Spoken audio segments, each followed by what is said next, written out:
This 35-year-old Peugeot, however, isn't. This is a great Peugeot, the 504 Estate.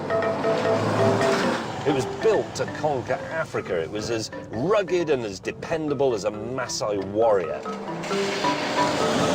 But it was also quite a bit more practical than a Maasai warrior, so it conquered quite a bit of urban Europe as well.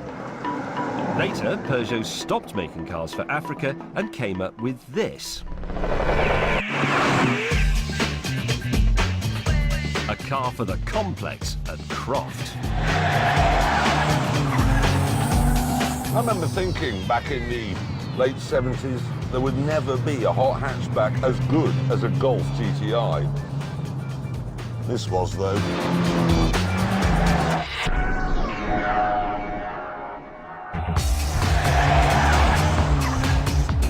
The expression joie de vivre, you're probably familiar with it. It's French for Peugeot 205 GTI.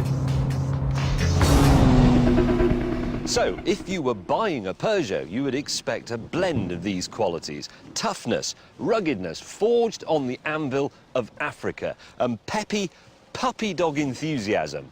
But no. Today's Peugeots are a scene of awfulness. And rising to the top of this cesspit of utter woefulness is this, the Peugeot 308. Diesel. Let's unpack this pile of peur de chien, actually. We'll start with its face. Because, admittedly, this isn't the biggest gob we've seen on a Peugeot in recent years, but it isn't small enough. And it's like one of those local councillors' faces, do you know what I mean? Promising a lot, but delivering nothing. The ride, for example, okay, it's quite firm in an un-French sort of way, and yet it handles like a big bag of damp laundry. It feels all weighty and turgid. The controls feel turgid. But, James, if I may. You may. The modern-day Peugeot does provide a valuable public service. How does it? Because in the 70s, all bad drivers had Volvos. So you saw a Volvo, you knew it was being driven by someone who couldn't drive very well. And just because it was in the left lane, indicating left, didn't necessarily mean it was actually going to turn left. Yes. Then Volvo started making good cars, so the bad drivers migrated to Rover. Then Rover went bust, so all the people who are buying Rovers are now in Peugeots. Yeah. So it's actually, they're quite useful. I was teaching my daughter to drive the other day, and she went, now mirrors, I said, never mind mirror signal manoeuvre. The first thing you have to know as a new driver is, see a Peugeot, just cover the brake pedal. We asked Tut Yorkshire Stig to test it for us, and this was his response.